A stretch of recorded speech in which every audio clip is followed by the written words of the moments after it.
Good morning. And now for the rest of the story. Those of you of an older generation, you will understand that statement perfectly. And hopefully, by the time I'm finished, the rest of you will understand too.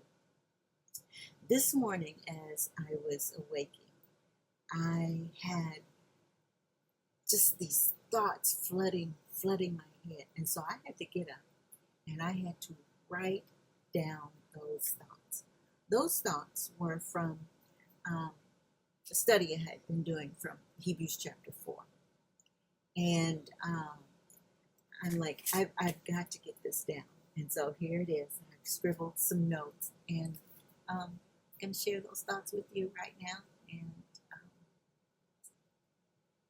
let's just see what they are. They are from Hebrews chapter 4. And I'm only going to go over verse 9 and 10. So hopefully this won't take very long because I am headed out to the gym. So I'm going to do this before I go there. Verse 9 of chapter 4 reads, "There remaineth therefore a rest to the people of God." Surely does, because way back in the day, God took the children of Israel out of bondage, out of Egypt, and he took them into the promised land. And the last thing that they needed to do, I'm going to be looking at my notes, people, the last thing that they needed to do was to eat the Passover meal, right? And they were to eat it in haste. As a matter of fact, they were supposed to eat it standing up. And so the Passover meal consisted of a lamb. And they were to take this lamb that they had brought into their house and taken very gentle care of. And they were to sacrifice the lamb. We know that this lamb represented Jesus, the coming Messiah. But they were to take this lamb and put its blood over the doorposts. And why were they going to do that? Well, because God had said to them, this night you're going to be free, but the death angel is going to pass over in this land. And I want you to put this blood over the doorposts here.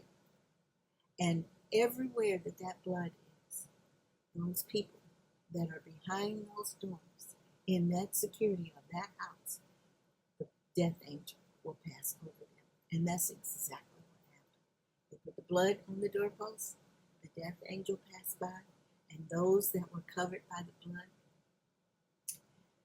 nothing happened to them. So we're going to fast forward. They're leaving Egypt. Finally, they're leaving Egypt. But something peculiar happened. They're leaving, and they get to the Red Sea. And there's nowhere else for them to go. And something else peculiar happened too. The Egyptians had decided, maybe that wasn't such a good idea. We are going to go get our free labor back. And so the Egyptians were in hot pursuit of the Israelites. And the Israelites were trying to get over into the promised land. But there was a problem. There was a sea in front of them, and there were Egyptians in back of them. What are they to do? Well, if God didn't let them die back in Egypt, is he going to let them die right here? No. He had given them a promise. So God opened up that Red Sea, and the Israelites crossed over on dry land. That didn't solve the problem, though, because the Egyptians were still in hot and heavy pursuit of them. And they saw that the Israelites had crossed over onto dry land and got over onto the other side. The water is still open. What's to stop us from going over just like they did? And so that's what they did. They started out. They were in their chariots and they were in hot pursuit. And here they come. We're going to go get the Israelites and we're going to bring them back.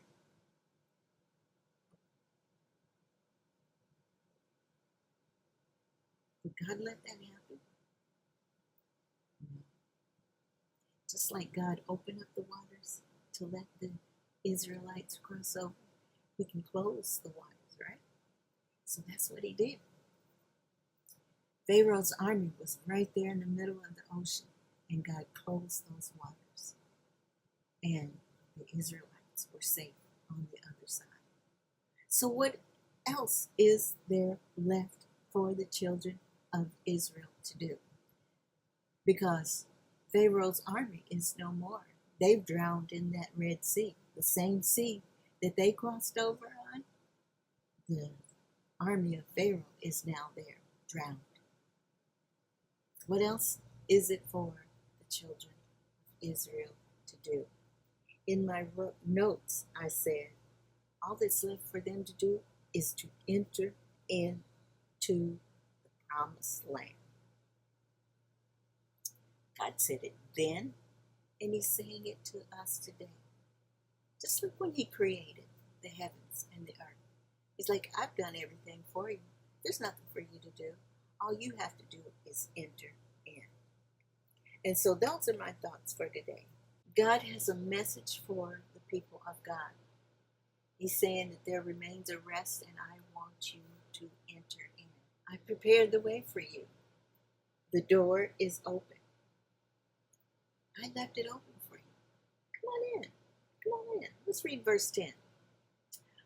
For he that is entered into his rest, he has ceased from his works as God did from his. So, what's left for us to do? Enter into Jesus. He's there waiting for us. He's got us over the Red Sea. He's wanting us to come into the promised land, which is him. And so all we have to do is enter in. Come on. You know you want to come.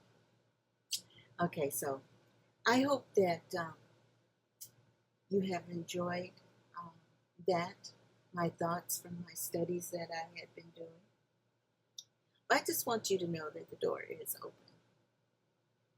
for you to enter in. The door that God opened a long time ago is open.